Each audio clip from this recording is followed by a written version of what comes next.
শীত তো আসে নাই, মনে হয় যেন ফুলকপি আর পেঁয়াজ কলির 12টা বেজে গেল। যাই হোক, আজকে ফুলকপির কোনো রেসিপি শেয়ার করব না, আজকে শেয়ার করব পেঁয়াজ কলি দিয়ে চিকেন ফ্রাই। খুবই ইয়াম্মি ছিল, জাল জাল ইয়াম্মি টেস্টি একটা খাবার, খুবই মজা করে খেয়েছি। দেখেন, ফার্স্টে চিকেনগুলোকে এভাবে মিডিয়াম সাইজ করে টুকরো করে কেটে নিয়েছি। এরপরে দিয়ে দিয়েছি আদা পেস্ট, রসুন পেস্ট, পরিমাণ মতো লবণ।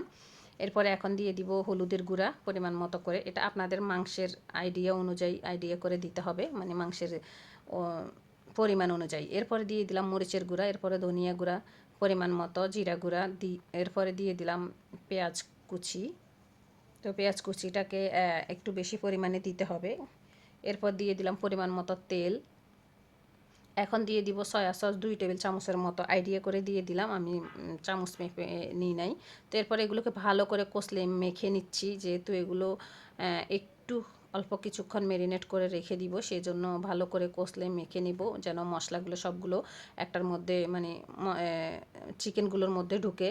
তো এরপরে ভালো করে মেখে রেখে দিলাম কিছুক্ষণ। এরপর দিয়ে দিলাম উপর দিয়ে চুলাটা জ্বালিয়ে দিয়ে, এরপর দিয়ে দিলাম টমেটো কুচি 2টা, একটু বড় সাইজের টমেটো কুচি দিয়ে দিলাম, কিউব করা দিয়ে দিলাম আর কি। তো দিয়ে দেওয়ার পর এখানে কিন্তু কোনো পানি দিই নাই, আপনারা দেখলেনই যেভাবে মানে মাংসের যেই পানিটুকু ছিল সেই পানি মানে বের হয়ে এই মাংসের পানি দিয়েই কিন্তু রান্না করতে হবে, মানে কষাতে হবে, ভুনা করতে হবে এই অবস্থা থেকেই।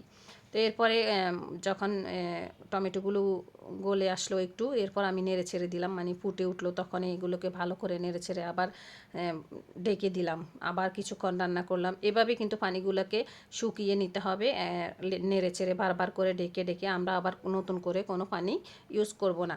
তো এই পানিটাতেই আমরা রান্না করে ফেলবো পুরো চিকেনটাকেই, একদম মানে আলাদা করে আবার ভাজা করব না।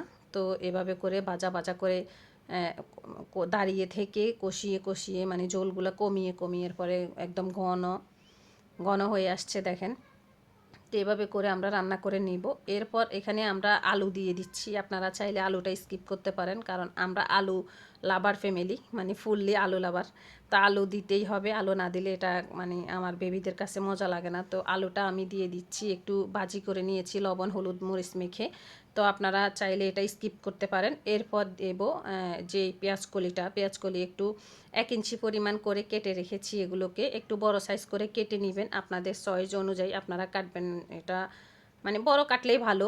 তো এটাকে দেওয়ার পর একদম ভালো করে এগুলোকে মানে হয়ে আসার পর, যখন মশলাগুলো মানে জলগুলো শুকিয়ে যাবে তখন কিন্তু দিব, দিয়ে এরপরে ভালো করে নেড়ে চেড়ে নেওয়ার পর এরপর দিয়ে দিলাম কিছু পেঁয়াজ, আমি রিং রিং করে কেটে রেখেছিলাম সেগুলো। এরপর দিব এখানে 7-8টার মতো কাঁচামরিচ দিয়ে এগুলো।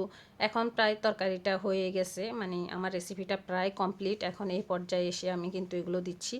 এরপরে ভালো করে নেড়ে ছেড়ে এখন দিয়ে দিলাম চিলি ফ্লেক্সটা দিলে মানে খুবই একটু জাল জাল, খুবই মজা লাগবে খেতে, মানে দারুণ লেগেছে এটা। তো অবশ্যই চিলি ফ্লেক্স ব্যবহার করার ট্রাই করবেন। তো এরপরে হচ্ছে রেসিপিটা প্রায় হয়ে আসছে, কার কাছে কেমন লাগলো অবশ্যই কমেন্ট করে জানিয়ে দিবেন। আমার ভিডিওগুলো আপনাদের কাছে কেমন লাগে সেটাও অবশ্যই কমেন্ট করে জানাবেন।